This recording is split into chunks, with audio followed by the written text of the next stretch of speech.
December 2020. And that first time, I remember like going in and meeting the kids, and as I'm playing with them and talking to them, I see this longing in their eyes, that kind of imagined from my mom of wishing that she, could be heard and belong and somebody cared.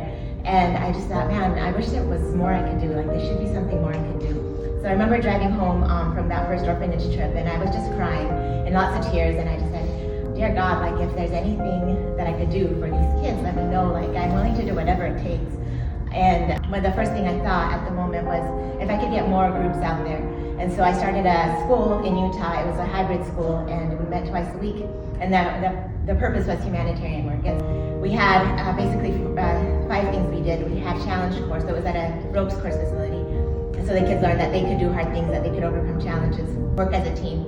And then we had the program I wrote, which allowed them to make and keep goals, developing systems in their life that help them be able to actually keep the goals they set, and also learn about themselves and their talents and their values and things like that.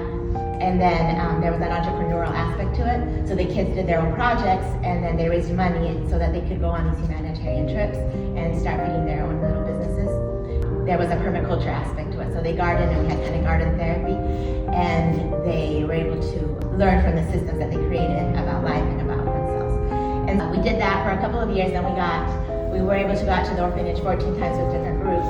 And over those 2 years, we got to know the kids at the orphanage a lot better. And we started to understand these problems in the system, the things that were happening, and why it was so difficult. Sometimes the kids would run away from the orphanage, and we understood why that was sometimes.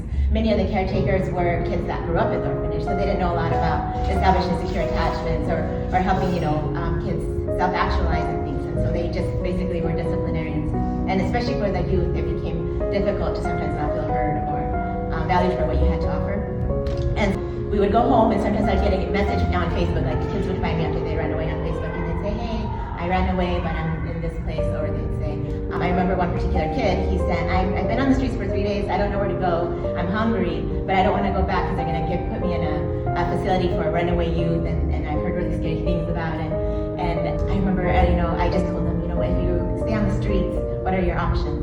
And so really the best thing to do is to turn yourself in and try to make the best of the situation you're in. And he said, you're right, I'm going to turn myself in. I see some police nearby. It's been really good to know you. Thank you for caring about me. And I hung up from that, and I just thought, if they just had another option, like these options seem so bleak.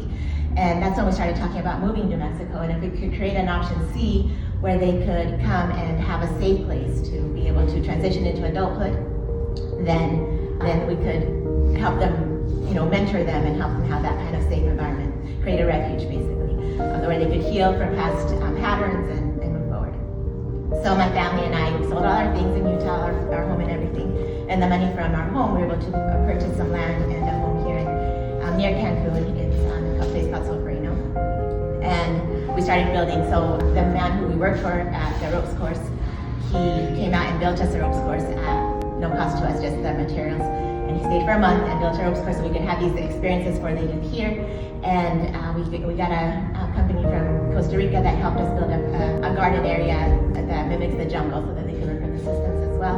And that's what we're in the process of doing. Now we're starting to work. We come out to Cancun and work with orphanages with the program we have, give them activities, and start to build connections with them so that when they're old enough, older teens or young adults, they have a place to go where they can have mentorship and opportunities and ability to have a path forward instead of graduating from the orphanage system and just having nowhere to go, And so that's the purpose, that's what we're working on. We're only 2 years in, so we're kind of a baby nonprofit.